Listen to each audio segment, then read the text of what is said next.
Bonjour à tous, vous allez bien? Donc ça fait depuis hier, je suis parmi vous et j'ai vraiment été béni. Je remercie Ataz, son épouse, toute sa belle petite famille pour leur accueil. Merci à vous aussi qui m'avez chaleureusement accueilli. Soyez bénis au nom de Jésus. Et je suis très heureux ce matin parce que je vois la diversité du corps de Christ. Et vous savez, ce n'est pas le lot de toutes les assemblées. Et c'est vraiment une joie de voir ça. Donc vraiment, je me réjouis avec vous. Et hier soir, on discutait encore et toujours de la parole, parce que c'est notre centre d'intérêt, n'est-ce pas? C'est la parole de Dieu qui nous anime et qui nous fait vivre. C'est Jésus-Christ en personne. Et en partageant ensemble la parole de Dieu, je réalisais à combien Jésus est réel. Et vous savez, Jésus, il y a un code pour comprendre Jésus-Christ dans les Écritures. Et depuis la Pentecôte, Jésus nous a été pleinement révélé. Malheureusement, tout au long de l'histoire de l'Église, on voit que des hommes ont voulu remettre un voile sur ce qui nous a été pleinement révélé à la Pentecôte. Et malheureusement, encore aujourd'hui, Dieu fait lever des hommes et des femmes pour que la vérité soit à nouveau pleinement annoncée. Jésus-Christ a dit « Je suis le chemin, la vérité et la vie ». Il a dit que nul ne vient au Père que par moi. Ce n'est pas par un médiateur humain que vous allez venir à Dieu. Ce n'est pas par un pasteur ou par une religion, mais par Christ et Christ seul. Et malheureusement, au fil du temps, les hommes ont voulu instituer des médiateurs, instituer des barrages, des accès qui correspondent souvent à des œuvres charnelles que nous devons faire pour nous approcher de Dieu. Ce qui n'est pas biblique. Parce que le voile a été déchiré de haut en bas pour montrer que c'est Dieu en personne qui a déchiré le voile. Le lieu très saint ne nous était pas accessible. Mais aujourd'hui, nous avons une entrée dans ce lieu très saint. Et la Shekinah qui a été libérée pour nous peut désormais vivre en nous, puisque nous avons été baptisés du Saint-Esprit.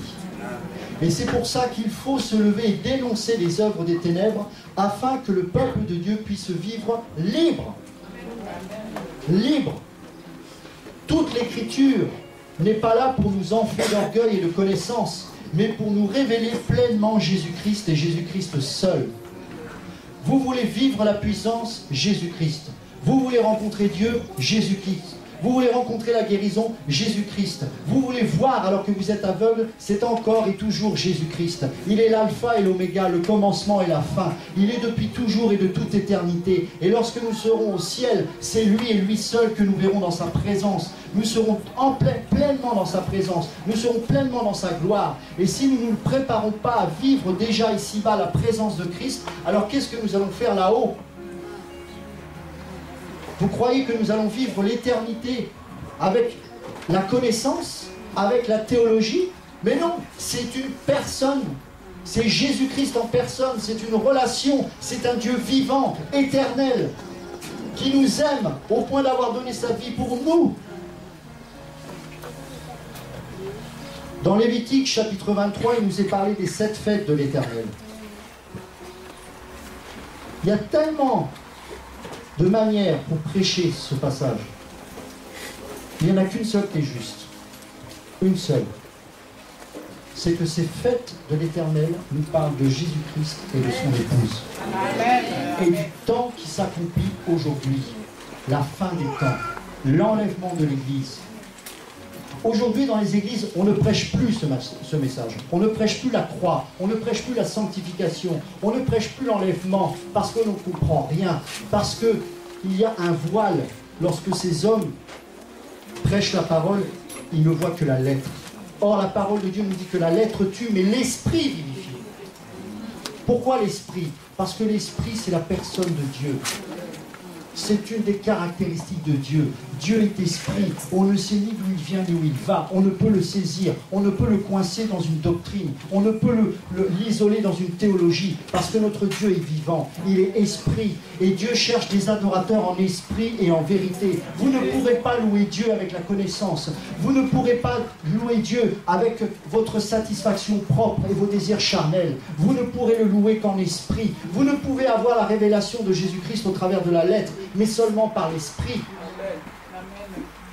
Parce que Jésus n'est pas saisissable. Jésus ne peut pas se coincer dans l'angle d'une porte.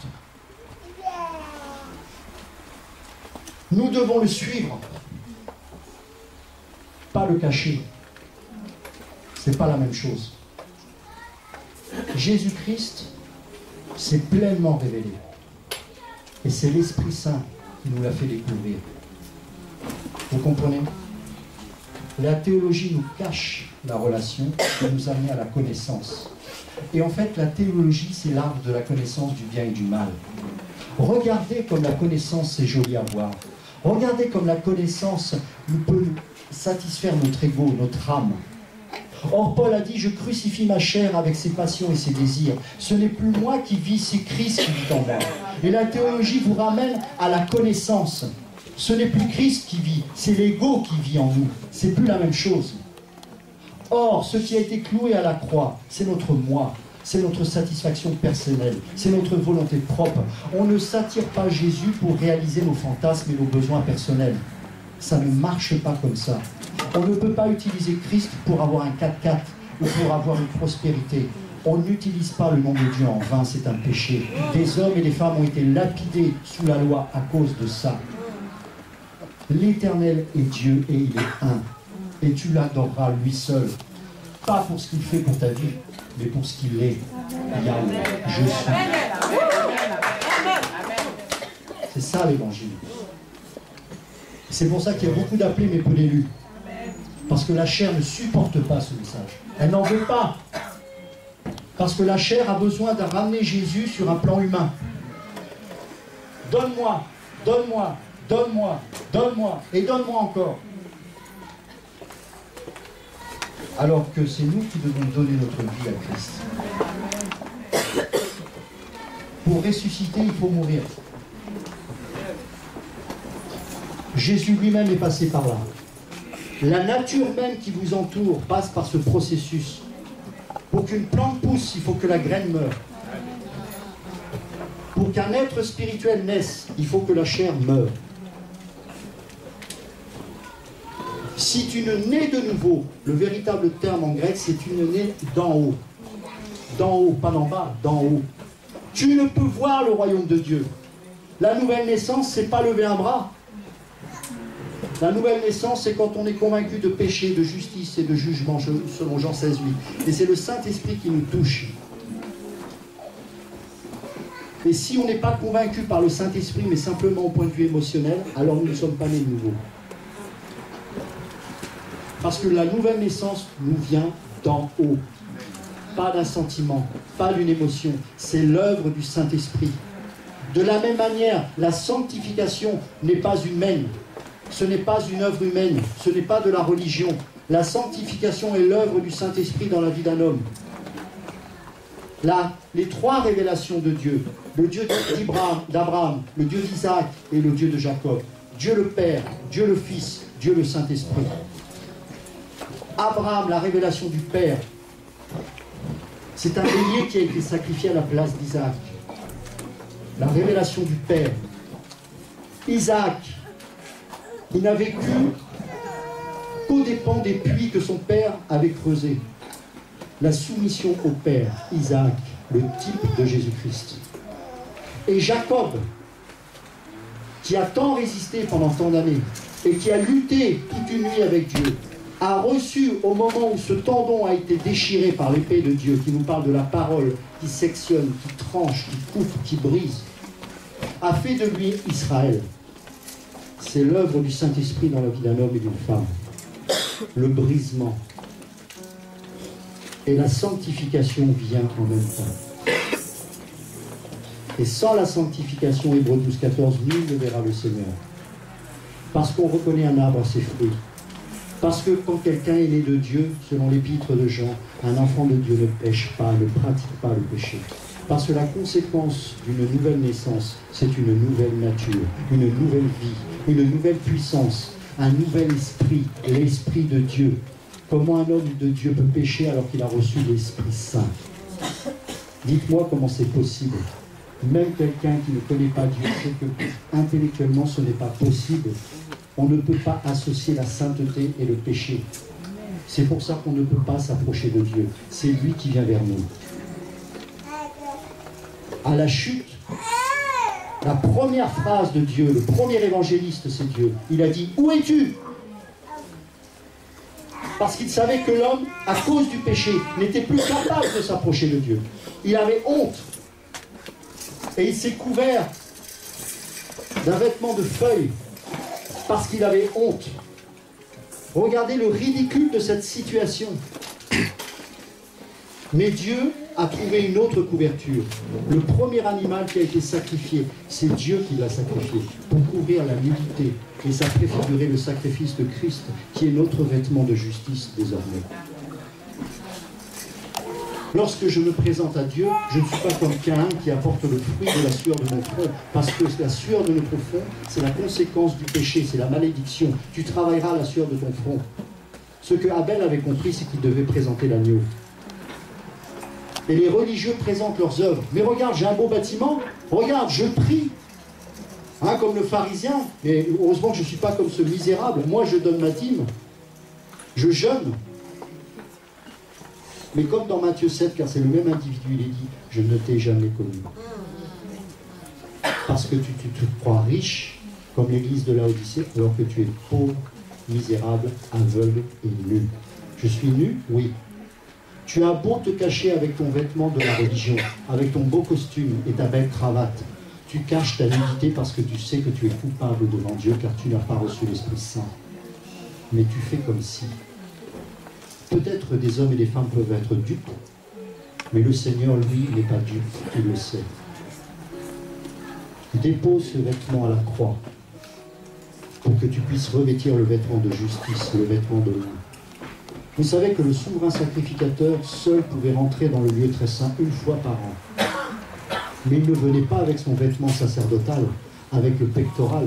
Il le déposait à l'extérieur du lieu pour ensuite rentrer dans le lieu très saint avec des sous-vêtements en lin. Uniquement sous-vêtements en lin, qui nous parlent de la sainteté, de la justice de Dieu. Mais le lin a une particularité. C'est que pourquoi on porte ce vêtement l'été? Parce qu'il a la particularité de retarder le processus de sudation, c'est-à-dire la transpiration. Ça nous montre que lorsqu'on vient dans la présence de Dieu, on ne vient pas avec la sueur de notre front, avec notre travail, mais on vient avec le sacrifice. Le taureau qui a été égorgé, pour le sacrificateur, c'est ce qu'il faisait, il apportait le sang du taureau, le sang du premier bouc, et le deuxième bouc, il imputait les péchés d'Israël sur le bouc, en imposant ses mains sur la tête du bouc, et il allait vers Azazel, qui est un type de Satan. Et que le péché était désormais éloigné grâce au sacrifice de Jésus-Christ. Voilà ce que ça représentait. Si on ne comprend pas Christ dans tout ce processus, nous faisons comme les églises traditionnelles. Je disais hier, je parlais pas mal des catholiques, mais on va peut-être changer de cible aujourd'hui. Mais regardez comment est constituée l'église catholique. Vous avez une travée principale, vous avez ensuite le chœur, la nef, et c'est censé représenter le lieu très saint. C'est-à-dire qu'ils ont reconstitué finalement le tabernacle. Et pour ceux qui ont été catholiques, lorsque vous pénétrez dans l'église, vous n'avez pas accès au cœur de la nef. Vous n'y avez pas accès. Seuls les sacrificateurs, c'est-à-dire les prêtres, peuvent monter sur l'autel. Vous n'y avez pas le droit. Eh bien, qu'est-ce qu'on a fait à ce moment-là? On a remis le voile. On a empêché l'accès à Dieu. Et finalement, on a fait une scission entre le clergé et les laïcs. Alors que 1 Pierre 2, 5 à 9 et Apocalypse 1, 6 nous dit que nous sommes tous des sacrificateurs devant Dieu. Qu'il n'y a plus de médiateur, si ce n'est Christ, entre nous et Dieu. Mais dans l'église dite protestante ou évangélique, on fait la même chose. Quand vous entrez dans une église évangélique, vous avez aussi le couloir central. Et au bout, vous avez aussi la nef avec l'estrade sur laquelle on monte. Et seul sur les côtés, vous avez des chaises qui sont là pour les pasteurs assistants seulement. Et derrière le pupitre, vous avez l'homme de Dieu qui vous fait le sermon du dimanche. C'est la même chose. La réforme n'a pas été jusqu'au bout. Mais Dieu m'a montré cette nuit que la réforme aujourd'hui a été scellée une fois pour toutes. On n'apporte rien de nouveau. On revient à Hébreux 9, du temps de réformation.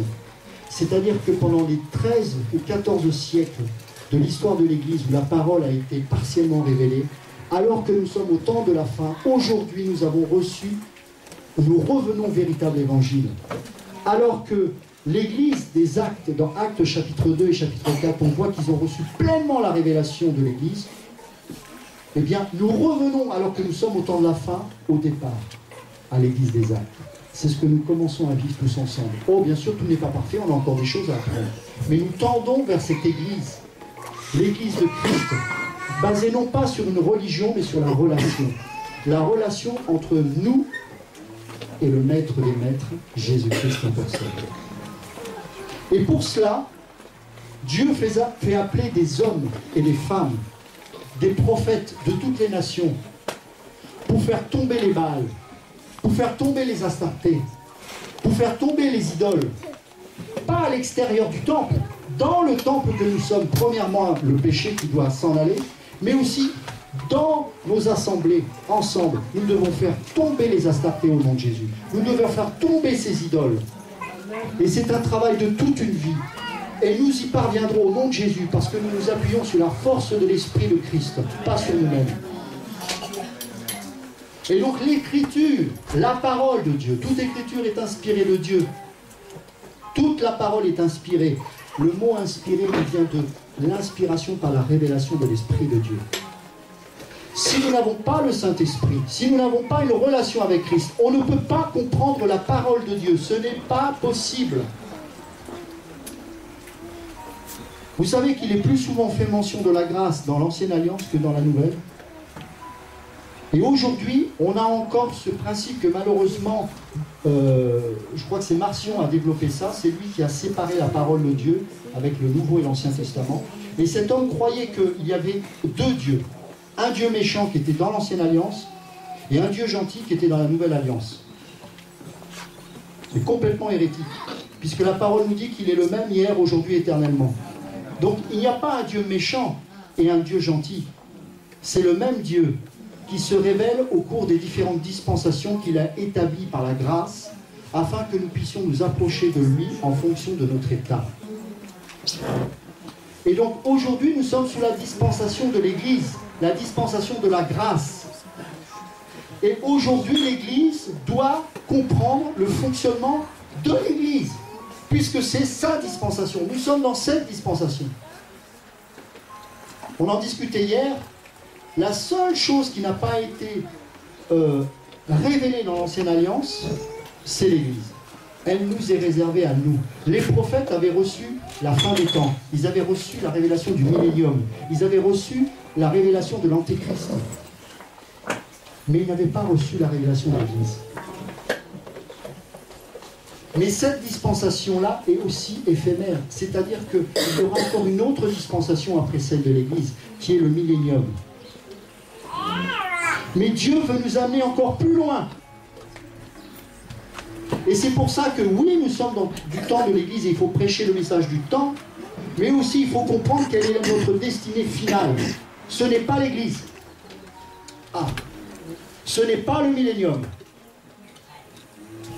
C'est Dieu lui-même. Et quand vous regardez la Jérusalem céleste, à la fin du millénium, quand toute la terre va être balayée, que nouvelle terre va descendre des cieux, et que la nouvelle Jérusalem va se manifester, lorsque vous regardez comment cette Jérusalem est constituée, ce sont les matériaux qui nous parlent de Christ lui-même. Et du coup, nous serons dans la présence même de Dieu. Et ça, c'est la fin de toute chose. Ça, c'est pas dans la théologie qu'on vous apprendra ces choses. Il faut avoir une relation avec Dieu. Et Dieu nous révèle des choses que le monde nous cache, parce que Dieu est un Dieu d'amour et personnel. parlez-lui et il vous confiera ses secrets à l'oreille. Depuis que j'ai compris ces choses, Dieu m'amène dans des révélations incroyables. Pas parce que je le mérite, je suis le pire des pécheurs, mais parce que je dois développer une relation d'intimité. Lorsqu'on est amoureux, lorsqu'on est marié, l'homme et la femme se partagent des choses secrètes qui ne sont pas partagées à d'autres. C'est réservé dans l'intimité du couple. C'est la raison pour laquelle Dieu fait toujours référence au mari et à la femme quand il parle de l'Église. Parce que Dieu est amoureux de son Église. Ça vous choque, ça? C'est pourtant la Bible qui le dit. Et l'Église, malheureusement, devient adultère. Elle trompe son maître. Elle montre et elle brandit la lettre de divorce. Alors que c'est nous qui commettons l'adultère et que lui est resté saint et pur et fidèle dans son amour. Et donc, ce que Dieu veut nous communiquer dans son intimité avec son Église, ce sont des choses secrètes que le monde ne connaît pas. Pourquoi, d'après vous, Jésus a parlé en parabole à ses disciples? Parce qu'il avait une intimité avec Dieu. Certes, les disciples n'ont pas tout compris, voire quasiment rien. Mais après, ils ont compris. Et très souvent, Jésus leur expliquait ensuite, en secret, pas devant les autres, les paraboles. Pourquoi? Parce qu'il a choisi ses disciples, c'est pour ça qu'il a mis toute une nuit dans la prière pour choisir les 12 disciples, afin de développer une relation d'intimité et de privilège. Que faisons-nous de cette relation avec Dieu? Ce privilège que nous avons d'être dans l'intimité même de Jésus-Christ. Il nous chuchote ces mots à l'oreille. Lorsque j'ouvre la parole, ce n'est pas pour la connaître, c'est pour qu'elle me soit révélée par le Maître en personne. Qu'il me chuchote à l'oreille les secrets que je ne saisis pas par ma chair. Et quand un homme ou une femme ouvre la parole, parce que nous sommes tous appelés à partager, eh bien, cette parole de Dieu devient vivante parce qu'elle est le fruit d'une relation avec Jésus-Christ. C'est merveilleux. Il n'y a plus besoin de théologie. Il n'y a plus besoin de clergé. Il n'y a plus ni homme, ni femme, ni juif, ni grec, ni blanc, ni noir, ni jaune. Nous sommes un en Jésus-Christ. Et lorsque je vois mon frère, ma soeur, je ne vois pas un Congolais, un Breton, un Togolais, un Chinois ou je ne sais quoi, je vois Christ. Amen. Parce que Christ est concerné que par lui-même. Il est concerné par sa gloire. Et la religion consiste à décorer le vase qui est pourri de l'intérieur, mais on n'y met pas Christ dedans. Et parce qu'il n'y a pas Christ dedans, il faut bien faire quelque chose. Alors on décore le vase à l'extérieur. On fait des belles cathédrales, des beaux bâtiments, des beaux tapis rouges, un pupitre en cristal. Parce que comme Dieu n'est pas là, eh bien, il faut bien cacher tout ça. C'est le vêtement de la religion. Sépulcre blanchi fait référence au tombeau que les Juifs blanchissaient à la chaux. C'était souvent presque des œuvres d'art. Ils étaient souvent très très beaux, tous très blancs ces tombeaux, et ensuite on les décorait. Et c'est exactement cette image qu'il avait des pharisiens quand il leur parlait. Vous êtes comme ces tombeaux-là, blanchis à la chaux, très bien décorés, mais dedans ça pue la décomposition, ça pue la mort. Vous êtes charnels, vous êtes pauvres, misérables, aveugles et nus. L'église de Laodicée était la plus riche, et pourtant il dit d'elle qu'elle était pauvre, misérable et nue. L'église de Smyrne et de Thyatire était pauvre, et pourtant il disait en elle qu'il voyait la richesse de Christ. Ne soyez pas étonnés si on vous méprise, parce qu'on a méprisé le Maître lui-même.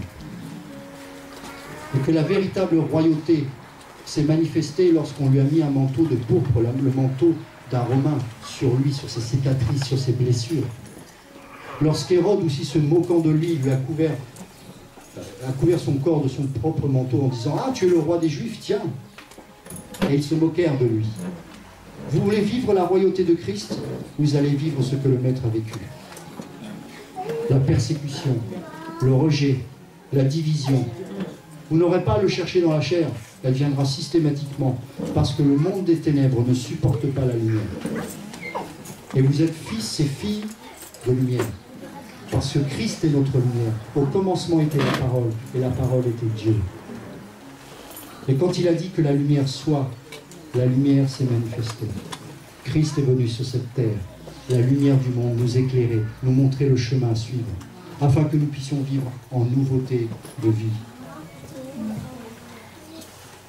J'ai rien contre le fait d'apprendre la parole, au contraire, je vous encourage à le faire.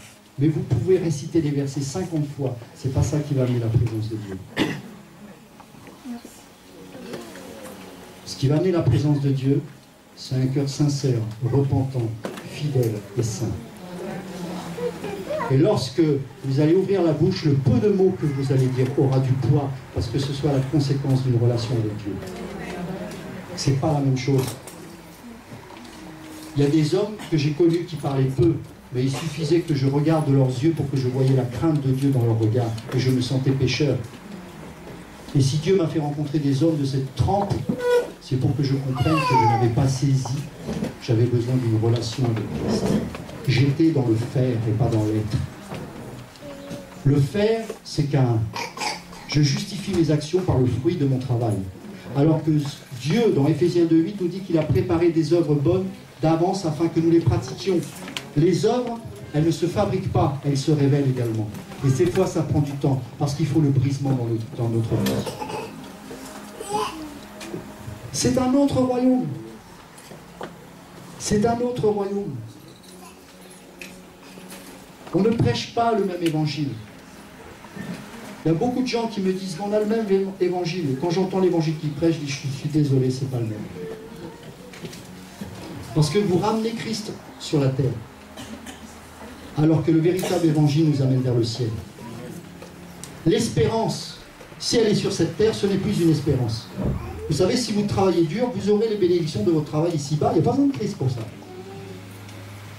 Par contre, pour gagner le ciel, vous pouvez travailler et fabriquer les tours de Babel que vous voulez, vous ne l'aurez jamais si vous n'êtes pas le milieu. Et l'évangile, c'est pareil. Il ne se comprend pas, il se révèle. Il ne se fabrique pas. Il se prouve en puissance et en démonstration de l'esprit.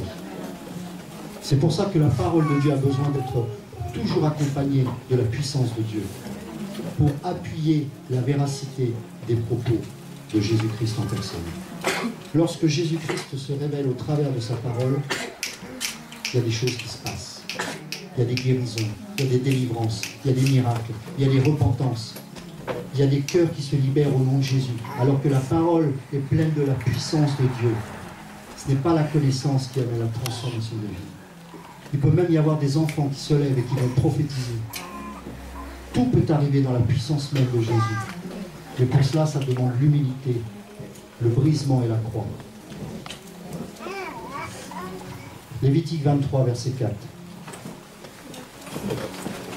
Voici les fêtes de l'Éternel, les saintes convocations que vous publierez à leur temps fixé. Le premier mois, le 14e jour du mois, entre les deux soirs, ce sera la Pâque de l'Éternel. La première fête importante que le peuple juif devait fêter, c'est bien sûr Pessah, la Pâque. Et dans Exode 12, nous avons la description de cette Pâque. Donc la Pâque est la première fête. Il y en a 7 au total.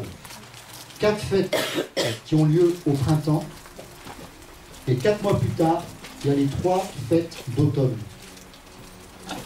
Les 4 fêtes ont déjà été accomplies. Et nous sommes aujourd'hui, je l'expliquerai tout à l'heure plus en détail, au bénéfice de la fête de la Pentecôte. L'Église est sous la Pentecôte. Et donc l'Église traverse la période de sécheresse. C'est-à-dire qu'entre le mois de juin et le mois de septembre, il y a 4 mois de sécheresse. C'est la raison pour laquelle il y a eu un réveil dans Actes chapitre 2, et que le réveil de la fin sera 4 mois plus tard, c'est la pluie de l'arrière-saison. Et c'est au moment où il y aura la récolte, c'est-à-dire au moment juste avant l'enlèvement.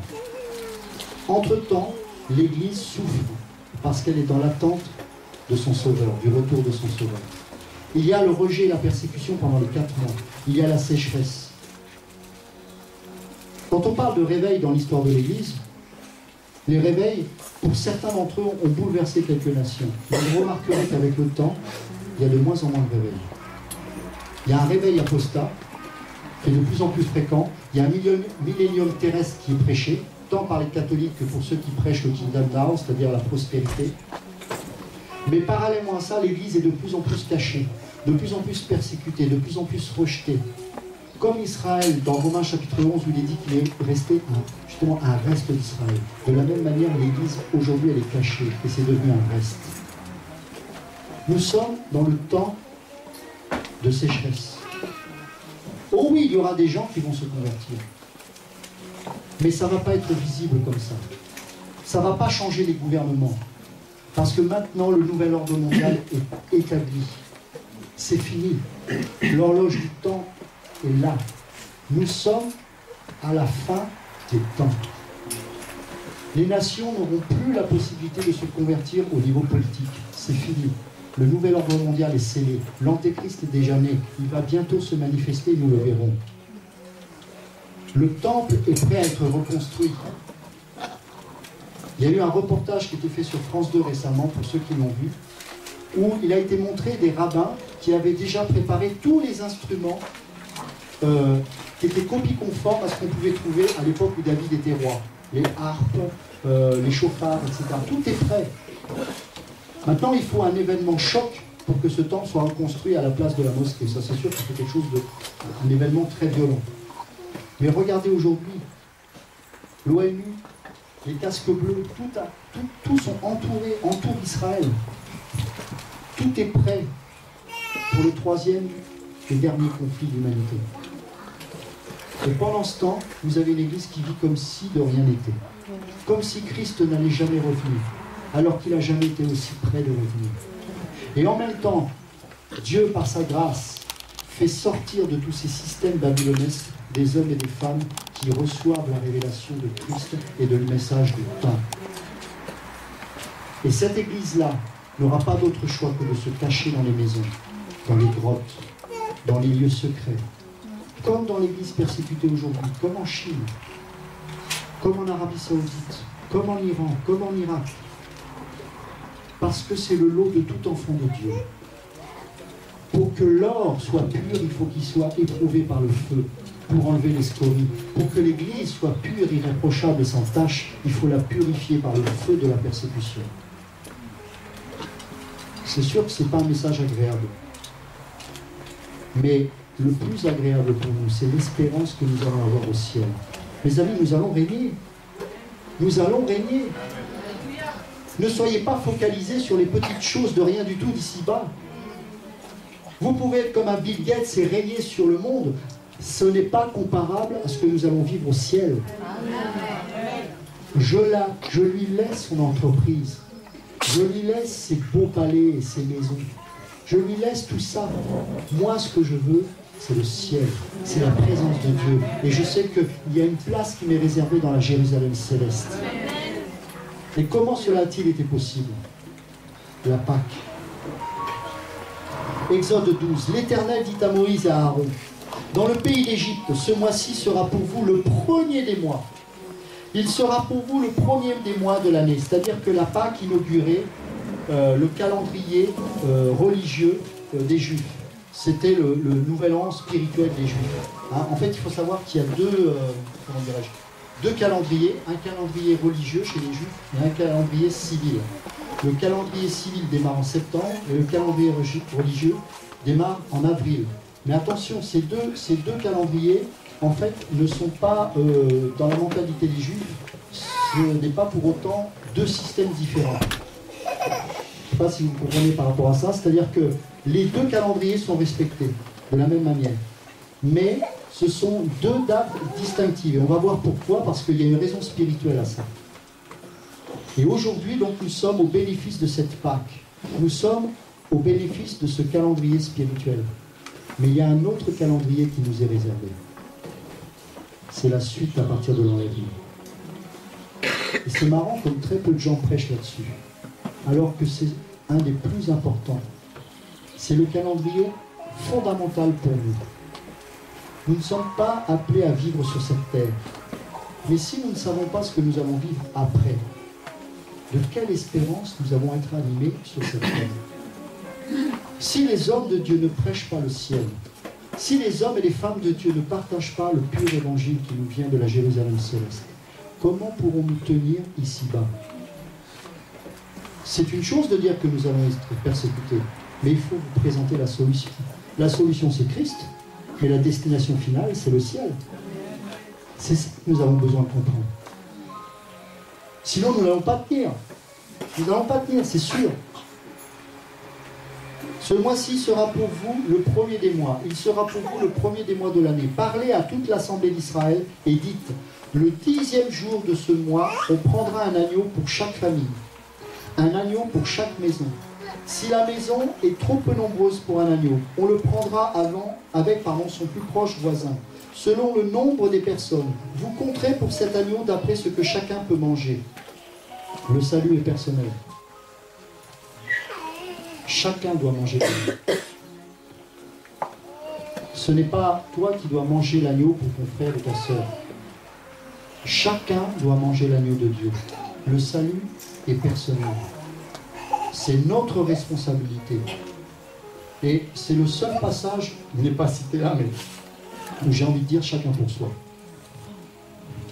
Je ne peux pas être le garant du salut de mon frère. Je suis responsable de ma vie. Et c'est pour ça que Paul tenait à tenir la course jusqu'au bout. Donc soyons, plutôt que de juger les autres, préoccupons-nous de notre course à nous, de notre salut à nous, parce qu'il est personnel, individuel, parce qu'il est basé sur la relation avec Christ. Est-ce que tu as mangé l'agneau, mon frère ou ma soeur, ce matin? Est-ce que tu l'as vraiment mangé? Ce sera un agneau sans défaut, mâle, âgé d'1 an. Vous pourrez prendre un agneau ou un chevreau. Vous le garderez jusqu'au 14e jour de ce mois, et toute l'assemblée d'Israël l'immolera entre les 2 soirs. Le 14 du mois de Nissan, qui correspond au mois d'avril, Jésus-Christ a été enseveli entre les 2 soirs, à la Pâque. Christ est notre Pâque. Le 14e jour du mois de Nissan, Christ est mort. Il est notre Pâque, notre agneau sans tache. Et il nous a donné le privilège de pouvoir le goûter pleinement, chacun. Vous le garderez jusqu'au 14e jour de ce mois, et toute l'assemblée d'Israël l'immolera entre les 2 soirs. On prendra de son sang, et on en mettra sur les 2 poteaux et sur le linteau de la porte des maisons où on le mangera. Cette même nuit, on mangera la chair rôtie au feu, on la mangera avec des pains sans levain et des herbes amères. Pourquoi sans levain? Parce que le levain nous parle du péché, selon 1 Corinthiens 5. Et Jésus dit, gardez-vous du levain des pharisiens. Et l'agneau qui a été immolé était un agneau parfait, sans tache, rien. Et ce sang devait être appliqué sur les 2 poteaux de chaque maison des Hébreux. Or, la Bible nous dit, dans 1 Corinthiens 3,16 et 1 Corinthiens 6,19, que nous sommes le temple du Saint-Esprit. Et qu'est-ce qui nous préserve de la mort et de l'enfer aujourd'hui? C'est le sang qui est appliqué sur le temple que nous sommes. Vous comprenez? C'est pour ça que dans 1 Jean chapitre 1, il est dit que lorsque nous sommes dans la lumière, nous sommes en communion avec Dieu et que le sang nous purifie de tout péché, de toute souillure. Nous sommes ce temple sur lequel Dieu en personne a badigeonné notre vie du sang de Christ. Ce qui fait que lorsque Dieu te regarde, mon frère, il voit le sang de Christ. Il voit une nouvelle créature qui a été rachetée par le sang de l'agneau. Parce que Lévitique nous dit que la vie est dans le sang. Et le seul sang qui pouvait être agréé de Dieu, c'est un sang pur, sans péché. C'est la raison pour laquelle seul Christ pouvait mourir à notre place. Et on sait que l'agneau était un symbole de la pureté et de l'innocence. Christ a été saint, pur, sans tache et pleinement innocent. Et parce que nous avons mangé cet agneau, parce que nous sommes sous la protection du sang de Jésus, l'ange exterminateur ne peut rien contre nous. La grâce est venue en Jésus-Christ. Nous sommes au bénéfice de la grâce. C'est par la grâce que vous êtes sauvés par le moyen de la foi. Et cela ne vient pas de vous, c'est un don de Dieu. Éphésiens 2, 8 à 10. Waouh! Le salut est parfait. Le salut est merveilleux. Nous sommes au bénéfice de la Pâque. Et seuls les chrétiens de la Nouvelle Alliance peuvent saisir aujourd'hui pleinement les 7 fêtes de l'Éternel qui nous parlent de Christ et de tout ce qu'il a fait à la croix pour nous. qui nous parle aussi de la fin des temps, qui nous parle qu'un jour il viendra chercher son Église à la dernière trompette.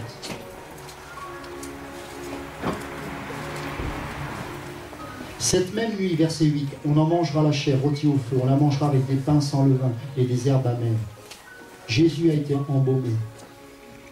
Quand les mages sont venus pour adorer Jésus, ils ont apporté de l'or, de l'encens et de la myrrhe, préfigurant les aspects de la divinité de Christ. L'onction, la royauté et le brisement, l'herbe amère. Et c'est de cette manière que ils allaient embaumer Jésus à sa mort, en amenant les herbes amères, les herbes du rejet, les herbes de la souffrance, de la douleur. Vous ne la mangerez point à demi-cuit et bouilli dans l'eau, mais il sera rôti au feu, avec la tête, les jambes et l'intérieur. On doit tout manger de Christ, parce qu'il a été éprouvé par le feu, par le jugement. Le châtiment qui nous donne la paix est tombé sur lui. Et c'est par ces meurtrissures que nous sommes guéris. Et aujourd'hui, on ne doit pas manger un bout de Jésus, mais c'est toute la personne même de Jésus que nous devons goûter. Dans Jean chapitre 6, verset 33, il nous parle qu'il est le pain de vie. Ce pain, même la Samaritaine disait, mais j'en veux bien des miettes. Alors que ce pain était premièrement destiné aux Juifs. Mais elle a compris que de toute façon, s'il ne restait qu'une miette, ça valait le coup. Ce qu'elle a compris, elle, beaucoup d'hommes et de femmes aujourd'hui ne l'ont pas saisi. Et préfèrent pousser ce pain pour manger d'autres miettes, en disant on verra ça plus tard. Alors que le pain nous est offert gratuitement. Quand je pense qu'il y a des gens qui font payer ce pain, payer pour entendre l'évangile, payer pour adorer le roi des rois, c'est diabolique. C'est diabolique. Il a donné sa vie sans compter, gratuitement, pour que tous nous puissions avoir un libre accès dans sa présence. Et nous voudrions remettre un voile, empêcher les hommes et les femmes d'approcher pleinement de Dieu. Vous avez reçu gratuitement, donné gratuitement. Jésus s'est donné sans compter, sans condition. Car Dieu a tant aimé le monde qu'il a donné son Fils unique afin que quiconque croit en lui ne périsse pas, mais qu'il ait la vie éternelle. Est-ce que vous voyez une condition là-dedans? Non. L'amour est toujours lié au sacrifice. Et l'amour est inconditionnel. L'amour ne demande pas au retour un dû, il se donne. Et lorsqu'un chrétien est animé véritablement de l'amour de Dieu, il se donne de la même manière, sans partage, sans condition. Il s'offre, parce que désormais c'est Christ qui vit en lui. La Pâque, verset 12, cette nuit-là, non, on va lire avant aussi, c'est intéressant. Verset 11, quand vous le mangerez, vous aurez vos reins sains, vos souliers aux pieds et votre bâton à la main. 1 Pierre 2,11 nous dit que nous sommes des étrangers et des voyageurs sur cette terre. C'est très intéressant de voir que lorsqu'on mange la Pâque, on ne la mange pas dans un lieu fixe en disant qu'on va y demeurer pour toujours. La Bible nous dit que nous sommes des étrangers et des voyageurs sur cette terre. Pourquoi? Parce que nous n'appartenons pas à ce royaume. Jésus, lorsqu'il a été tenté dans le désert, Satan lui a proposé son royaume. Jésus n'a pas remis en question le fait que c'était le royaume de Satan, bien qu'il soit Dieu. Il a reconnu que Satan possédait cette terre. Et nous voulons nous y attacher. Non, la Pâque, elle se prend le bâton à la main et debout. Debout, mon ami. La nouvelle naissance, elle n'est pas statique. La nouvelle naissance fait que nous allons marcher en nouveauté de vie. Mais nous ne restons pas statiques. Nous avançons là où l'Esprit nous conduit. On ne reste pas figé dans un bâtiment. Parce que là où c'est figé, il n'y a plus la vie. C'est fini. C'est grillé. L'Église est un organisme vivant. L'Église se déplace là où la Shekinah se déplace. Lorsque le peuple de Dieu était dans le désert pendant 40 ans, il ne pouvait se déplacer que lorsque la nuée bougeait. Et au son du chauffard, le peuple se levait. Premièrement, d'abord les Lévites et les sacrificateurs, qui ne se trouvaient pas à la tête, mais au milieu des 11 tribus. Les 5 ministères dans l'Église, c'est au milieu du peuple qu'il est. C'est pas là la tête, c'est Christ la tête. C'est la nuée qui était devant. Et aujourd'hui, on met les pasteurs à la tête et on ne voit plus la nuée. Alors que les pasteurs, les évangélistes, les auteurs, les prophètes, les apôtres doivent être au milieu du peuple. Ils doivent donner l'ordre de marche et ensemble on avance.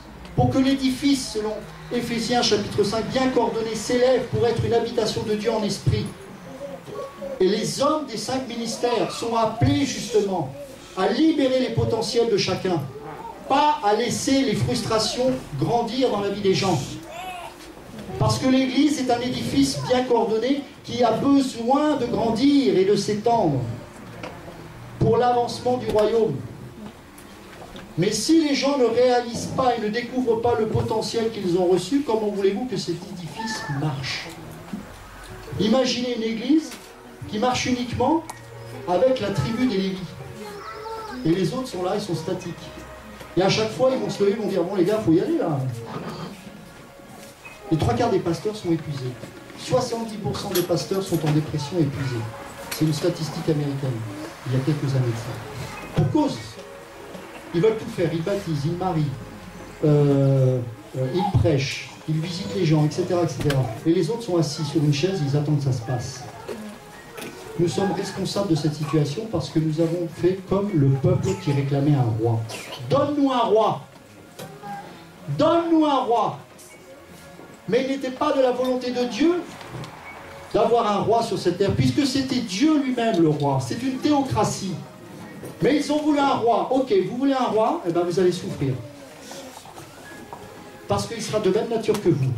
Rebelle, idolâtre et méchant. Saül, premier roi. Mais vous voyez que la grâce de Dieu se manifestait encore sous la nouvelle alliance, sous l'ancienne alliance, puisqu'il y a eu David. Heureusement que Dieu est bon. Hein. Heureusement que Dieu est bon. Et aujourd'hui, on recommence. Donne-nous un pasteur. Donne-nous un roi qui règne sur nous. Mais vous n'avez pas besoin d'un pasteur. Je suis le bon berger, dit le Seigneur. Je règne sur vous. Qu'est-ce que vous voulez de mieux? Notre berger est parfait. Son amour est inconditionnel.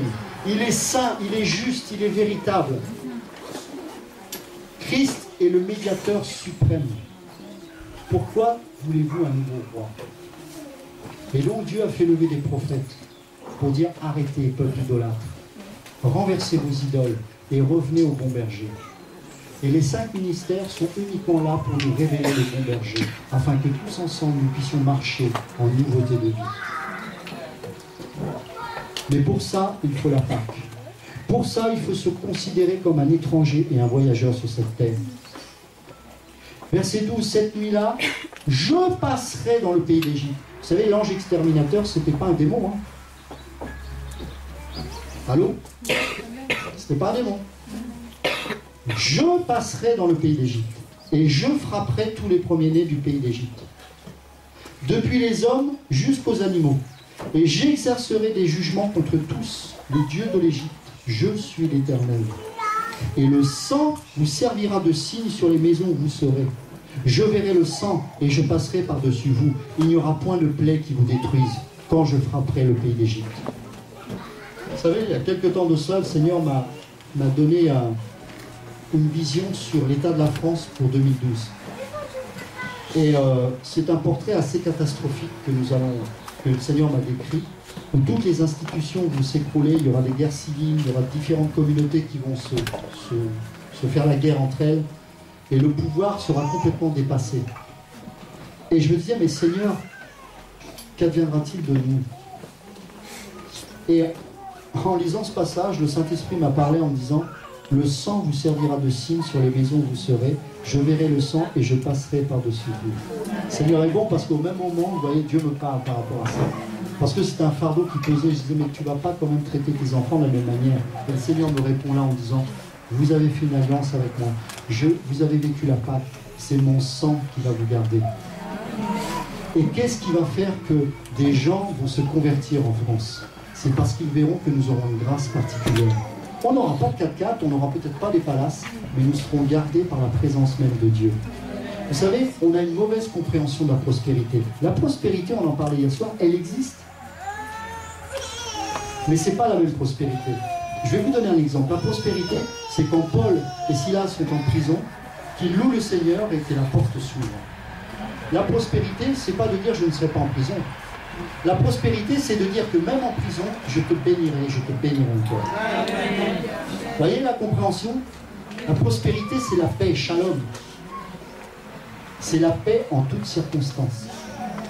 La paix de Dieu qui surpasse toute connaissance. Que cette parole est belle.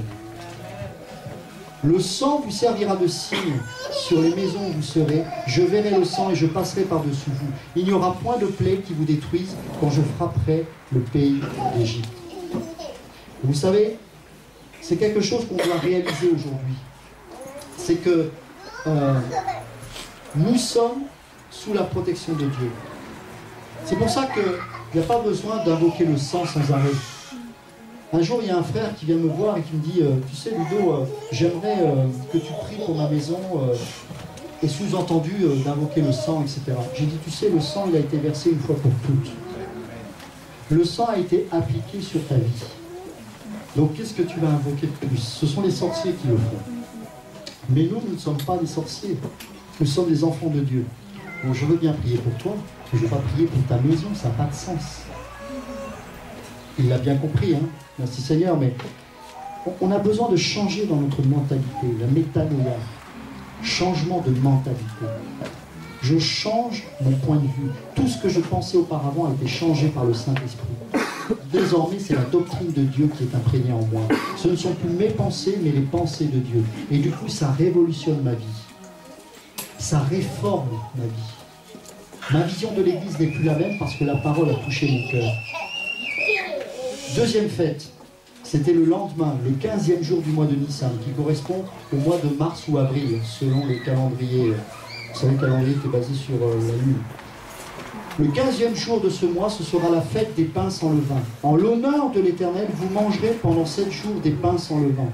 Le premier jour, vous aurez une sainte convocation. Vous ne ferez aucune œuvre servile.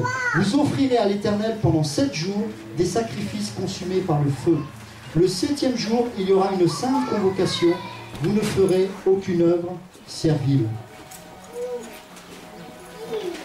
Pendant 7 jours, vous mangerez du pain sans levain, sans le levain du péché, sans le levain de tout ce qui empêche de nous approcher de Dieu. Le pain était sans levain pendant 7 jours. Ça nous parle de la purification, ça nous parle de la sainteté. Et c'est pendant la fête des pains sans levain que le peuple a traversé la mer Rouge. C'est pour ça que la mer Rouge est un type de notre ensevelissement en Christ. Nous sommes morts en Christ. Et donc, cette fête des pains sans levain nous parle aussi de notre mort en Christ. Et dans la tradition juive, ce qui est très intéressant, vous voyez, tous les rituels des Juifs, c'est très intéressant parce que ça montre qu'ils n'ont pas d'excuses par rapport à la révélation de Jésus-Christ. C'est que dans la tradition des Juifs, il y a beaucoup de choses qui nous parlent de la mort et de la résurrection de Christ. Et notamment dans cette fête-là, les Juifs ont pour habitude de cuire 3 pains qu'ils flagellent comme ça, comme quand on flagelle quelqu'un. C'est-à-dire que même la gestuelle montrait le fait qu'on flagellait le pain. Et que le pain du milieu, seul ce pain-là était enterré dans la terre pour être ensuite ressorti. Vous imaginez? Les Juifs font ça encore aujourd'hui quand ils font des pains sans levain. Et ce deuxième pain nous parle de, bien sûr, Jésus qui a été enterré, qui a vécu la mort et est ressuscité. Et ce qui est flagellé, c'est pas seulement Jésus, ce sont les 3 pains. Ça veut dire que lorsqu'on a flagellé Christ, on a flagellé Dieu en personne. Dieu Père, Dieu Fils, Dieu Saint-Esprit. C'est incroyable. Comment les Juifs n'ont pas saisi la révélation de Christ au travers de ce rituel. La 3e fête, les prémices. L'Éternel parla à Moïse et dit: parle aux enfants d'Israël et tu leur diras: quand vous serez entrés dans le pays que je vous donne et que vous y ferez la moisson, vous apporterez au sacrificateur une gerbe, prémisse de votre moisson. Il agitera de côté et d'autre la gerbe devant l'Éternel, afin qu'elle soit agréée. Le sacrificateur l'agitera de côté et d'autre le lendemain du sabbat. Le jour où vous agiterez la gerbe, vous offrirez en holocauste à l'Éternel un agneau d'un an sans défaut. Le jour où vous agiterez la gerbe, vous offrirez en holocauste à l'Éternel un agneau d'un an sans défaut. Le fait d'agiter la gerbe nous parle d'une manière symbolique de la manière dont nous avons secoué notre Seigneur. Et dans la foulée, vous avez cet agneau qui est Christ, un an sans défaut, qui va être offert en sacrifice. Il est dit au verset 13 que vous y joindrez une offrande de 2/10 de fleurs de farine pétrie à l'huile. L'huile, nous savons qu'elle nous parle de l'onction. Mais vous savez que l'onction vient du brisement. La fleur de farine est la farine la plus excellente qui existe. Il y a différents types de farine. Mais la fleur de farine, c'est le top du top. Et ça nous parle de l'excellence du sacrifice et du brisement de Jésus-Christ. D'où vient l'onction? D'où vient l'huile? Le chandelier a 7 branches. Il a la possibilité d'être allumé parce qu'il y a eu de l'huile qui vient du brisement de l'olive. Et à cause de ce brisement de ce fruit, eh bien, l'huile est là pour allumer le chandelier. Où est l'onction dans l'Église? L'onction, en d'autres termes, c'est la capacité que Dieu donne à une personne pour réaliser ses desseins. L'onction du service, l'onction de l'adoration, l'onction d'une vie sacrifiée pour Christ. Nous avons tous reçu cette onction. Tous. Et en fonction de l'écoute et du respect que nous avons de l'onction de telle ou telle personne, alors la manifestation de Dieu se révèle. Mais il peut y avoir une onction sur une personne et que Dieu ne se manifeste pas, parce que si les personnes qui sont là et qui écoutent ne sont pas soumis à la parole, eh bien la manifestation de Dieu ne sera pas là. Vous comprenez? C'est important de comprendre ces choses parce que les gens disent beaucoup « Ah, il a l'onction, il a... » C'est pas ça. On se trompe. L'onction, quand le roi recevait l'onction, c'est que Dieu lui donnait la capacité à être roi. C'est ça l'onction. Jésus, il a été oint. Il m'a oint pour délivrer les malades. Il m'a donné la capacité, il m'a donné l'autorité. Et donc nous avons reçu l'onction de Christ pour annoncer la parole, pour vivre pleinement l'évangile. Il nous a rendus, comme nous dit la parole, il nous a rendus capables. Capables. Oh, j'y arriverai pas, la vie est trop dure. Marche par la foi et pas par la vue. Dieu t'a rendu capable de marcher sur les eaux. Pierre lui-même, qui était complètement charnel et qui n'avait pas encore vécu la Pentecôte, lorsqu'il a dit à Jésus, si c'est vraiment toi, fasse que je puisse marcher sur l'eau. Ben viens, et il a marché sur l'eau. Tout le monde dit, ouais, mais il a plongé. Oui, mais c'est quand même le seul qui a marché sur l'eau. Nous avons reçu l'onction, la capacité de traverser les circonstances les plus périlleuses. Dieu ne va pas changer l'eau en sable, mais nous allons marcher sur les eaux. Nous allons marcher sur les difficultés. Nous allons marcher sur les circonstances. Rien n'est impossible à celui qui croit. Le but, ce n'est pas de retirer l'obstacle. Le but, c'est de recevoir la puissance de Dieu pour le franchir. Bien sûr qu'il est dit que cette montagne, si tu avais la foi, tu pourrais dire doter cette montagne de là et de la jeter dans la mer. Oui, c'est possible. Et citez-moi une personne qui a fait ça aujourd'hui. Personne. Alors, est-ce que Dieu est menteur? Non. C'est quoi cette montagne? L'incrédulité. Tout simplement. Dieu n'est pas menteur. Mais il nous a donné la capacité de vivre au-delà de notre incrédulité. La foi, c'est l'assurance des choses que l'on espère. La démonstration de celles qu'on ne voit pas. Hébreux chapitre 11, verset 1. Au ciel, je le disais hier, il n'y a pas besoin de foi et d'espérance. Seul l'amour demeurera, parce que c'est le plus important. Parce que quand on sera au ciel, on n'aura plus besoin de foi ni d'espérance. Nous serons dans la présence même de Dieu. Mais nous serons en permanence dans l'amour de Dieu. Mais ici-bas, j'ai besoin de ces 3 choses. L'amour, c'est la chose la plus importante, mais j'ai besoin de la foi et de l'espérance pour tenir. Parce que si je m'accroche à la réalité de ce monde, comme beaucoup d'églises le prêchent, j'ai plus besoin de foi. J'ai plus besoin d'espérance. Puisque j'attends tout de ce monde, eh ben, tu ne seras pas enlevé. C'est aussi simple que ça. La poussière ne sera pas enlevée. Et j'aime beaucoup ce que disait Michael. Il disait, vous savez, Dieu est esprit. Et donc, le jour de l'enlèvement, c'est comme un aimant. Vous connaissez le principe d'un aimant. L'aimant est en fer. Donc, il va pouvoir attirer à lui que de la matière qui est de la même substance que l'aimant. Savoir le faire. Donc, quand vous approchez, par exemple, à l'aimant d'une aiguille, l'aiguille, paf, elle va s'accrocher à l'aimant. Bah, le Saint-Esprit, Dieu, quand il va descendre et nous enlever dans les airs à sa rencontre, eh ben, ce sont ceux qui seront vraiment dans l'Esprit de Dieu, qui seront remplis du Saint-Esprit, qui vont être enlevés. C'est aussi logique que ça. Les autres, vous voulez la poussière, ben restez-y. Restez-y. Vous voulez vous attacher au royaume de ce monde, restez-y.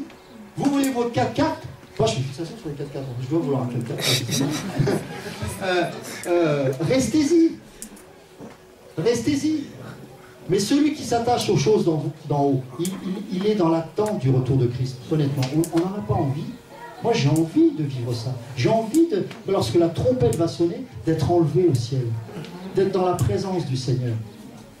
Je m'en fiche de ces choses ici-bas. J'ai pas envie de rester quand la trompette va sonner. J'ai pas envie de dire « Ah mince, si j'avais su !» Non, je me prépare, je me sanctifie, j'espère. Et tout ce que la parole me montre, c'est le ciel, le ciel, le ciel, le ciel, toujours le ciel. Mais Satan a réussi à infiltrer les fausses doctrines pour que nous puissions utiliser cette parole à des fins personnelles. C'est triste.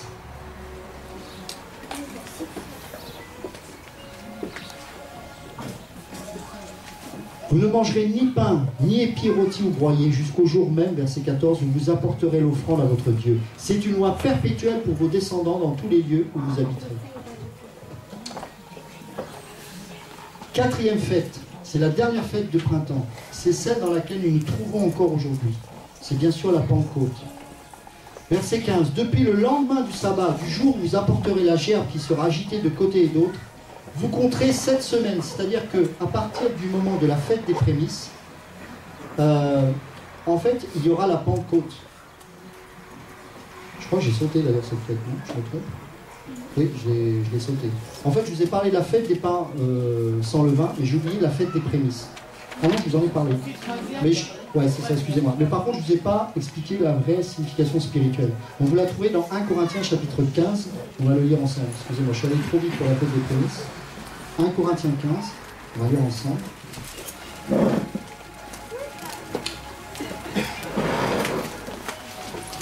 Je suis tellement pressé d'aller à la Pentecôte que... Voilà. Verset 20. Mais maintenant, Christ est ressuscité des morts. Il est les prémices de ceux qui sont morts. En fait, Christ, il est ressuscité le samedi, le jour du sabbat. C'est pour ça que Christ est notre repos. Mais il s'est montré le premier jour de la semaine. Et c'est pour ça qu'il est les prémices. Et il est donc apparu, premièrement aux femmes et puis ensuite aux disciples, justement le jour des fêtes des prémices. D'accord? C'est pour ça qu'il n'est pas ressuscité, contrairement à ce qu'on pense, un dimanche. Quand dans Marc 16, verset 9, il est dit qu'il est ressuscité le dimanche, il faut comprendre qu'il est apparu le dimanche, mais il n'est pas ressuscité le dimanche. Parce que Christ a accompli parfaitement la loi. Et donc, la loi précisait, enfin la loi et toutes les ordonnances des fêtes, etc. Et il devait être notre sabbat, notre repos. Et le sabbat, c'est le samedi. D'accord? Et le premier jour de la semaine chez les Juifs, c'est le dimanche. C'est pas le lundi, d'accord? Nous sommes malheureusement au bénéfice du calendrier gréco-romain. C'est complètement satanique. Dimanche, Dieu soleil. Vendredi, Vénus. Vous connaissez cette histoire. Mais le calendrier de Dieu n'est pas le même. Et donc, Christ est apparu le dimanche pendant la fête des prémices. Et donc, au verset 20, il est dit que Christ est ressuscité des morts, il est les prémices de ceux qui sont morts. Car puisque la mort est venue par un homme, c'est aussi par un homme qu'est venue la résurrection des morts. Et comme tous meurent en Adam, de même aussi tous revivront en Christ. Mais chacun en son rang, Christ comme prémisse, puis ceux qui appartiennent à Christ lors de son avènement. En fait, ces trois fêtes nous parlent de la mort, la Pâque, de l'ensevelissement, des pains sans levain, et de la résurrection, la fête des prémices. Donc nous avons les trois aspects du baptême aussi pour nous, selon Romains 6. Pour nous, selon Romains 6, 20, en tant qu'enfants de Dieu. Nous sommes morts avec lui et ressuscités avec lui. D'accord? Et maintenant, là je viens cette fois à la fête de la Pentecôte, qui est celle qui boucle la fête, les fêtes de printemps. Et donc, nous avons la fameuse Pentecôte, qui a lieu 49 jours plus 1 après la fête des prémices, après le sabbat qui suit la fête des prémices. C'est pour ça qu'il est dit que c'était la Pentecôte. Penta, c'est 50 en fait. Ça va, vous suivez? Pas trop compliqué? D'accord. Donc on va le relire, Lévitique 23.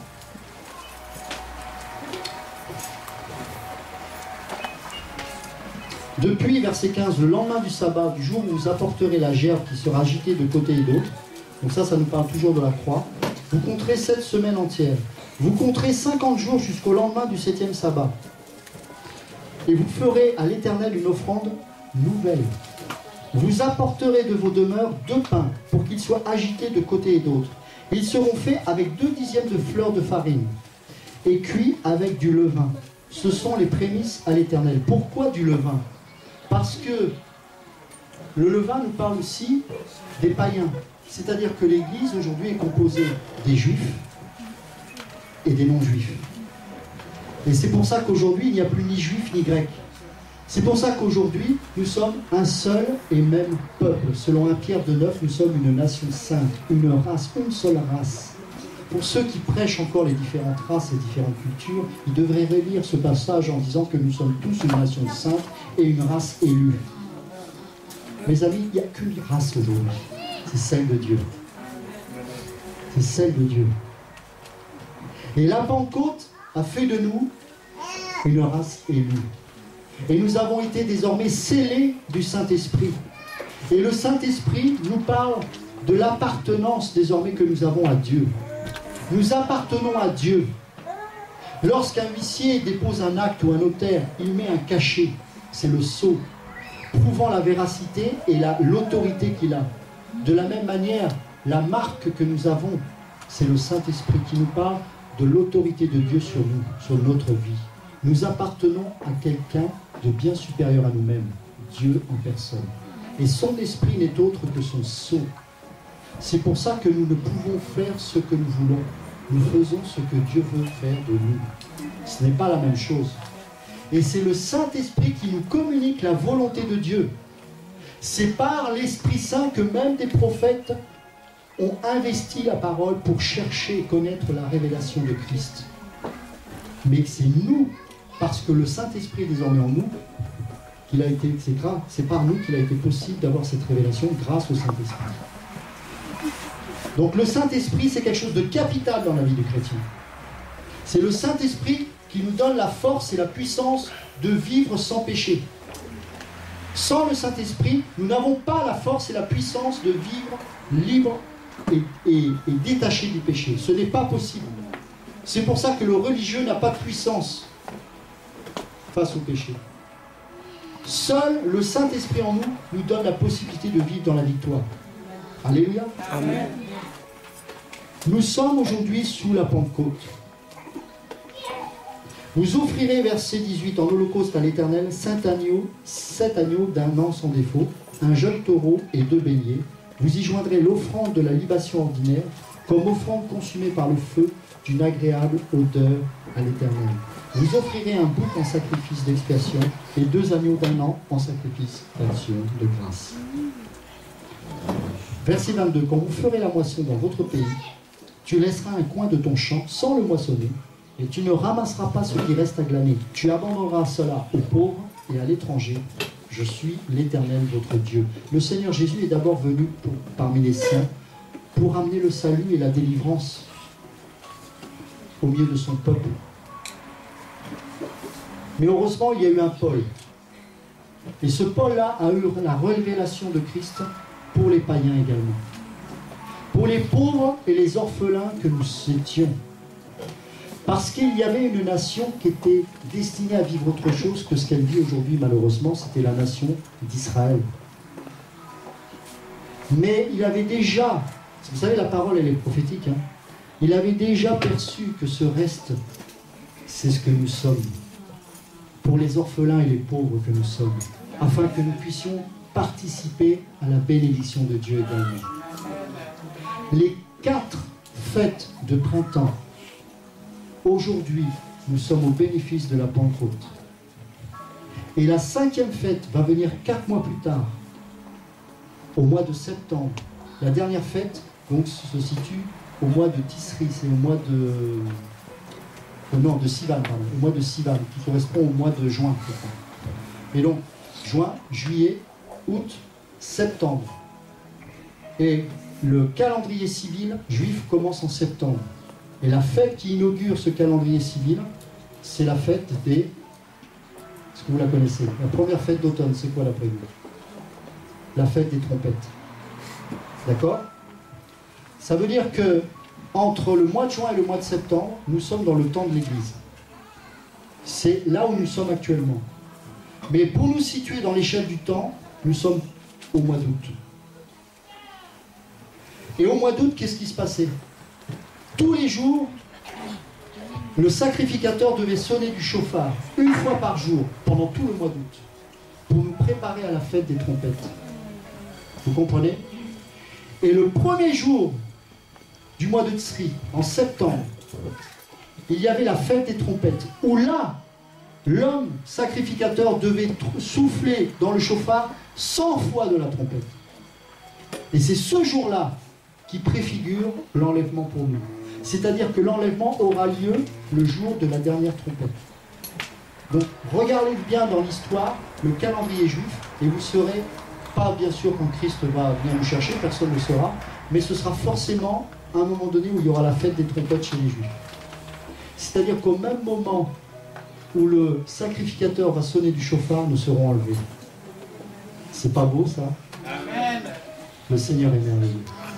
Et le mois d'août correspond à la parole prophétique et aux prophètes qui aujourd'hui annoncent la parole pour alerter le peuple. Ce sont les trompettes qui sonnent tous les jours du mois d'août pour dire attention, Christ revient bientôt. Et aujourd'hui, nous sommes appelés, comme les prophètes de l'Ancienne Alliance, du temps de la nation d'Israël, à annoncer, à sonner de cette trompette pour dire, frères et sœurs, gardez-vous parce que la trompette va bientôt sonner. Préparez-vous parce que c'est bientôt le jour de la consommation du mariage. Il y aura bientôt les noces de l'agneau. Vous êtes cordialement invités. Préparez-vous comme une vierge pure. Débarrassez-vous de vos péchés. Dépouillez-vous de vos vêtements iniques. Faites-vous belle pour le Seigneur. Parce que l'Église, c'est l'épouse. Et la parole nous dit qu'elle est pure, irréprochable, sans tache. C'est la condition pour qu'elle soit enlevée. Puisque sans la sanctification, nul ne verra le Seigneur. Par conséquent, Dieu a suscité des hommes et des femmes pour sonner de la trompette. Pendant tout le mois d'août, et nous sommes au mois d'août, nous sonnons de la trompette tous les jours pour dire attention, Christ revient bientôt. C'est plus le temps de la rigolade. C'est plus le temps de regarder les jeux vidéo. C'est plus le temps de regarder les films je ne sais quoi et de perdre son temps. C'est plus le temps de se glorifier dans une carrière professionnelle. J'ai rien contre le travail, il faut travailler. Mais ça ne doit pas être une idole.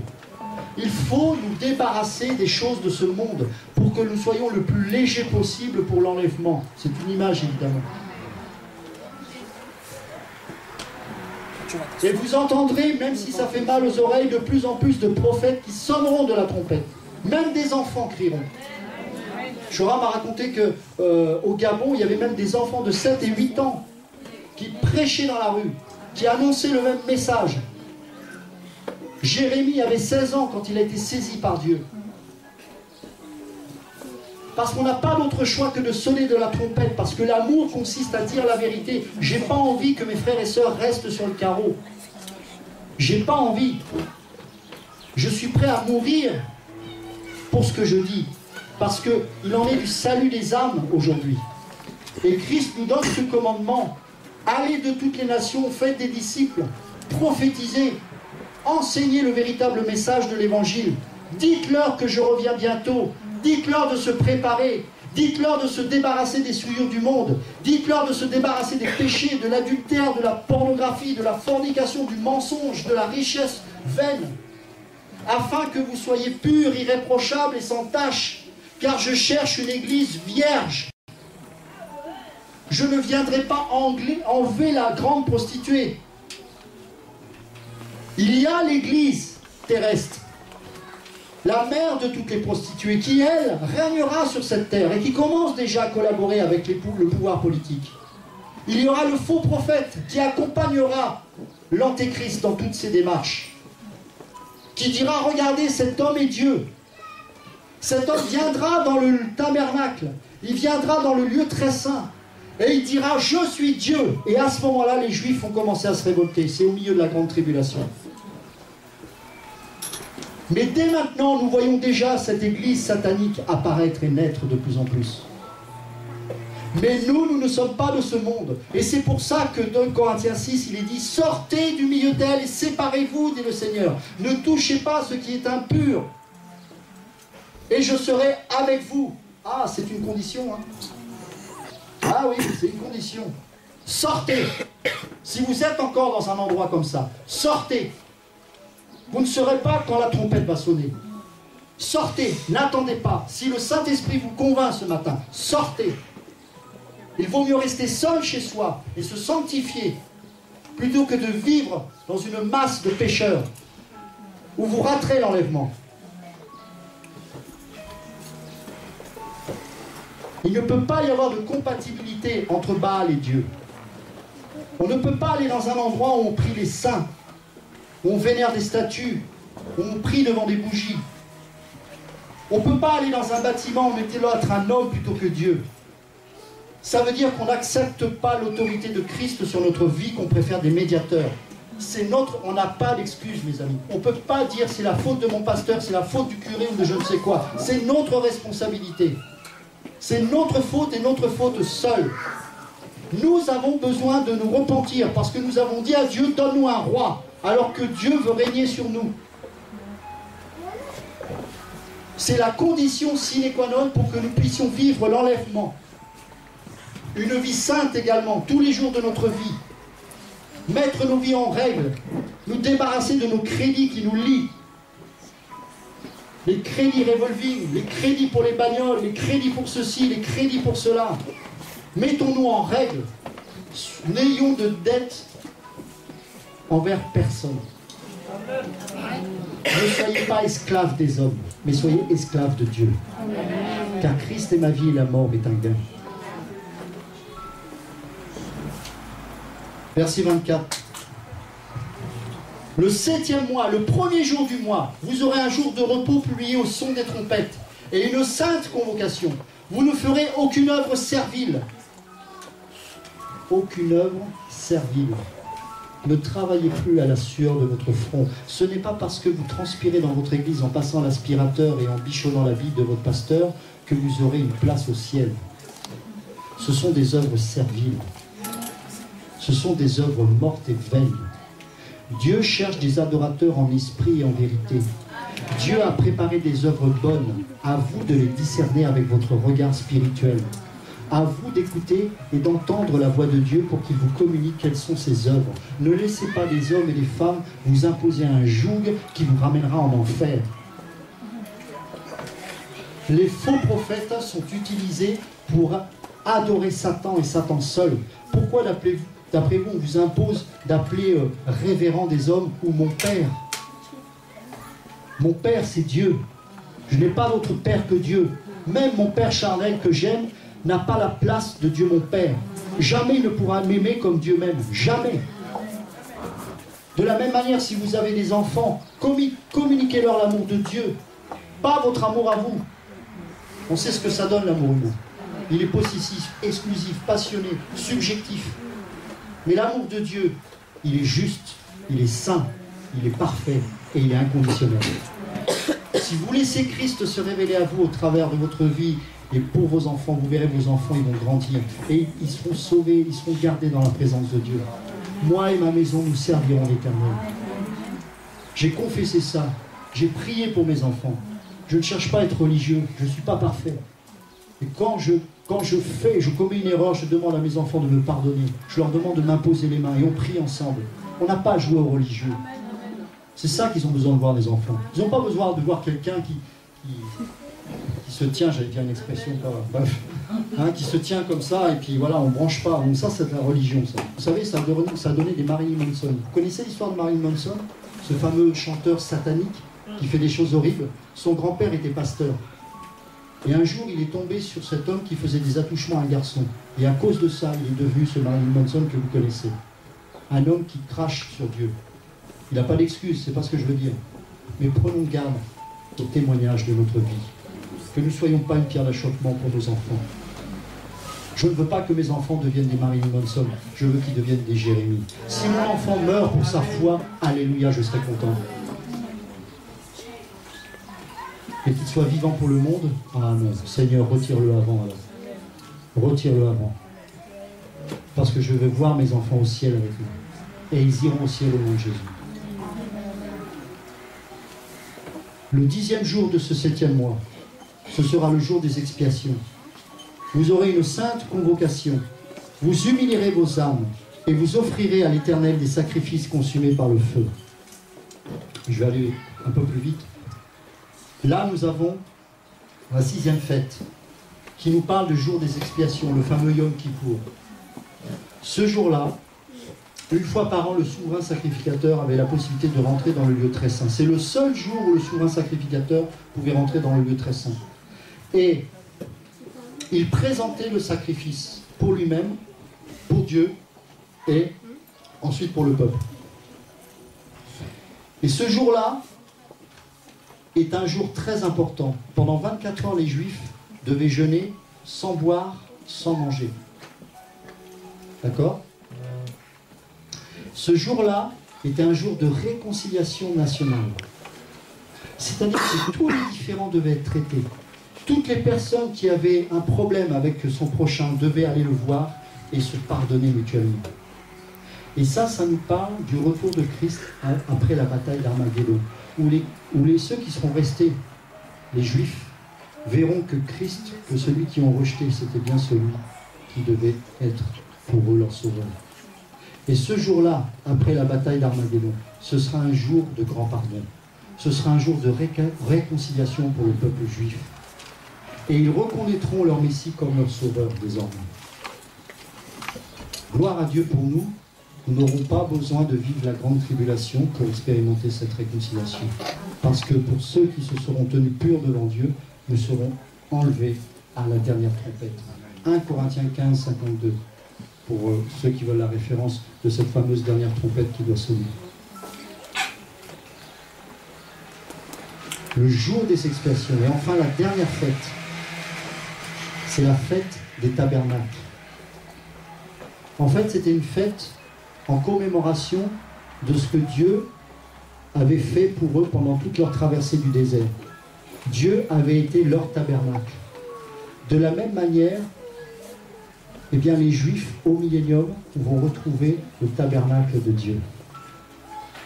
Verset 33. L'Éternel parla à Moïse et dit, « Parle aux enfants d'Israël et dis, le 15e jour de ce 7e mois, ce sera la fête des tabernacles en l'honneur de l'Éternel pendant 7 jours. Le premier jour, il y aura une sainte convocation. Vous ne ferez aucune œuvre servile.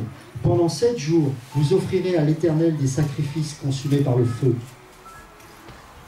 Et regardez ça. Et je voudrais qu'on termine là-dessus parce que c'est vraiment glorieux. Le 8e jour, vous aurez une sainte convocation et vous offrirez à l'Éternel des sacrifices consumés par le feu. Ce sera une assemblée solennelle. Vous ne ferez aucune œuvre servile. La 8e trompette nous parle de la fin du millénium. Lorsque Satan et tous ceux qui se seront rebellés avec lui seront jetés définitivement dans le lac de feu et qu'il y aura le grand trône blanc. Il y aura le jugement de tous ceux qui sont destinés à aller dans le séjour, dans le lac de feu. Mais nous, tous ceux qui auront vécu la présence de Dieu et qui seront restés saints et purs, nous serons là avec Christ, en train de juger avec Christ. Et à un moment donné, nous serons ensuite dans la présence même de Dieu. Cette Jérusalem céleste va descendre. Il y aura une nouvelle terre, des nouveaux cieux. Et nous serons dans la présence même de Dieu. Il est dit qu'il n'y aura plus de soleil parce que c'est la présence même de Christ qui va éclairer la ville. Et nous serons au bénéfice de cet éclairage lumineux. Il n'y aura plus de nuit, plus de ténèbres, il n'y a plus de larmes. Il y aura un arbre par lequel va couler l'eau de la vie de Dieu. Cet arbre qu'Adam et Ève ont refusé de goûter et ils ont préféré l'arbre de la connaissance du bien et du mal. Mes amis, à chaque dispensation, il y a un test. Mais maintenant que nous serons alors que nous serons dans le Jérusalem céleste, il n'y aura plus de test. Ce sera terminé. Nous serons enfin dans le repos total. Vous comprenez? C'est important de saisir que notre destination finale, c'est même pas le millénium, c'est la Jérusalem céleste. Nous pourrons enfin goûter du fruit de l'arbre de la vie, sans être tentés par un autre arbre. Il n'y aura plus de malheur, il n'y aura plus Satan, il n'y aura plus de larmes, il n'y aura plus toutes ces choses. Mes amis, ça vaut bien plus que tous les empires du monde qu'on vous propose ici-bas. Bien plus. Et mon frère, ma soeur, je veux te dire ce matin, si tu as des difficultés, pense à la Jérusalem céleste. Lis cette parole de Dieu, médite-la, qu'elle devienne tienne et que tu puisses dire, Seigneur, je m'en fous parce qu'un jour je vais vivre là-bas. Tu m'as réservé. Vous savez que cette Jérusalem céleste n'est pas habitée?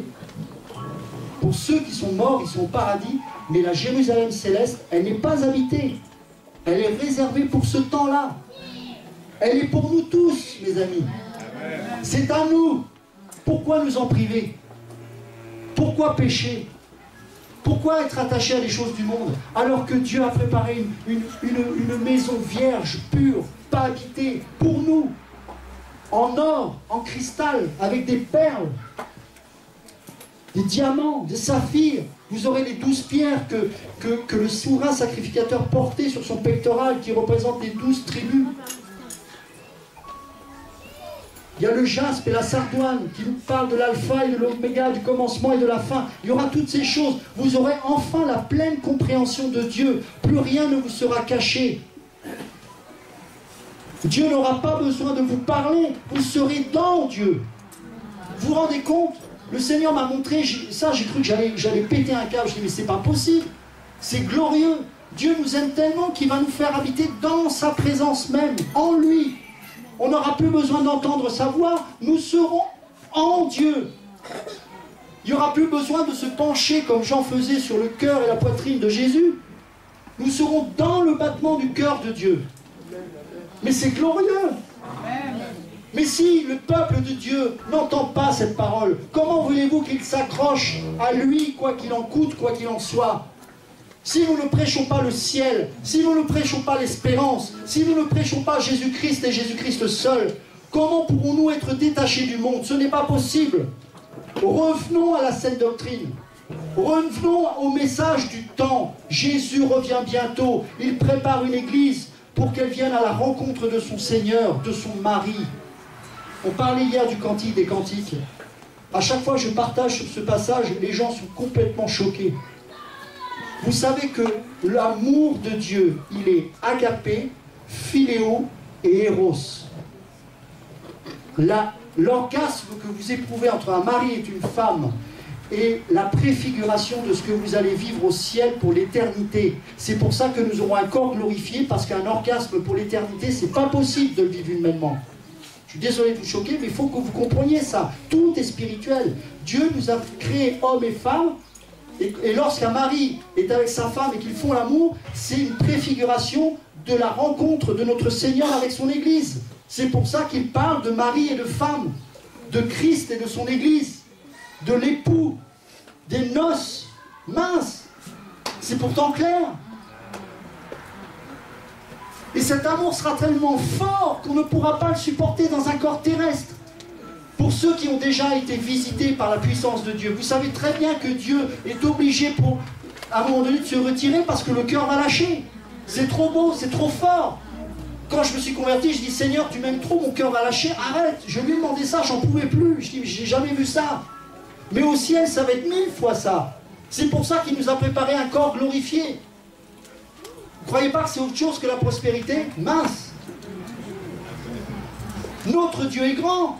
Notre Dieu est puissant, notre Dieu nous aime au point qu'il veut nous consumer dans son amour.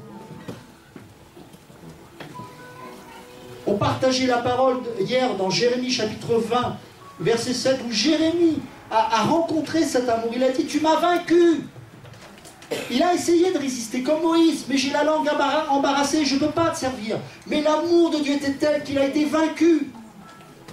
L'épée de l'esprit, la parole de Dieu, c'est pas une épée pour tuer le corps, mais pour tuer notre chair, notre ego, notre moi. C'est pour que nous puissions l'aimer entièrement. C'est pas pour nous faire du mal. Lorsque Jacob a été vaincu par Dieu, par l'épée de la parole qui a sectionné son tendon, c'était pas pour le rendre handicapé à vie, mais pour le rendre dépendant de Dieu. Qu'il puisse goûter combien l'amour de Dieu est grand, même lorsqu'il boite. Il y a des chrétiens que j'observe, je dis, oh toi, mon coco, tu boites pas assez. T'inquiète pas, Dieu va s'en charger. Amen. Hein? Les chrétiens suffisants, là, remplis d'eux-mêmes. Bonjour frère. Oh toi, t'as pas combattu avec l'ange de l'Éternel. Il y a peu de gens brisés, je vous le dis. Hein. Il y a peu de gens brisés. Mais je vous le dis, sans le brisement, vous ne pourrez pas voir Dieu. Parce que la chair est opposée aux choses de l'esprit. Ce n'est pas compatible. On ne vient pas au ciel avec la chair. Et on a besoin de Dieu. On a besoin de Dieu. Seigneur. Sometimes, because of the cares of life, it knocks our spirits into a spiritual coma. But thanks be to God that we serve a God who has the power to